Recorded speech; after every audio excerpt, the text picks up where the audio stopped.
Je suis Emmanuelle de Rosa, je suis co-directrice de l'association Automaticart avec Didier Gianella. On a créé la galerie miniature où nous sommes ce soir pour le presque vernissage du mois de novembre. Cette idée nous est venue avec l'appel à projet de la mairie d'Aix-en-Provence sur ce kiosque à journaux pour créer un projet culturel. Et nous sommes inspirés du kiosque à Merlin à Marseille, qui est un kiosque d'artistes dont le fonctionnement est totalement différent, mais qui est un kiosque d'artistes aussi. Alors, on a 11 artistes qui exposent chaque mois, pendant 1 mois ou 2 mois, et on partage les frais avec ces artistes. Donc on ne fait pas de bénéfices, l'association ne fait pas de bénéfices, on fait juste un partage de frais. Ils nous envoient ou ils nous déposent leurs travaux, qui sont souvent des petits formats, et on s'occupe de les installer, des permanences, et si possible de les vendre pour eux. Alors qui sont ces artistes? Comment les sélectionnez-vous? Alors, on a démarré avec des artistes qu'on a sollicités, des artistes qu'on connaissait et dont on aimait le travail pour lancer la machine, on va dire. Et ensuite, il y a tellement peu de lieux pour les artistes que le message est vite passé, notamment grâce aux réseaux sociaux. Et aujourd'hui, les artistes candidatent et on les sélectionne selon la nature, la qualité du travail. Et une fois par mois, notamment aujourd'hui, vous organisez ce que vous appelez un presque vernissage, parce qu'on a presque de la place. On est dans 11 mètres carrés. Alors, quelle est la nature des œuvres que vous réalisez? Alors là, c'est de la peinture acrylique sur toile. Et j'ai voulu rendre hommage à des peintres comme Matisse, voilà, des peintres qui sont très connus aussi dans le Sud, avec cette petite série que j'ai fait, exprès pour la galerie miniature. Pour quelle raison avez-vous choisi de vous faire diffuser ici?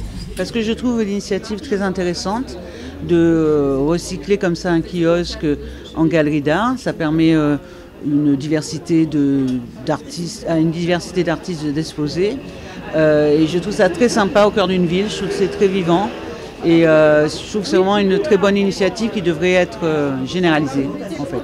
Moi, je suis très surpris parce que j'ai trouvé qu'il y a beaucoup d'imagination de beaucoup d'artistes et c'est très différent les uns des autres. C'est vraiment, on voit vraiment que chacun a des idées très originales, finalement. Ici, vous savez, auparavant, c'était un kiosque à journaux. Hein. Ça, je le sais parce que je m'y servais autrefois. Et je me souviens de ce qui s'est arrêté. Et j'aurais pas imaginé que dans un si petit espace, on puisse faire quelque chose qui ait autant d'allure. Et que pensez-vous de cette idée? Extraordinaire.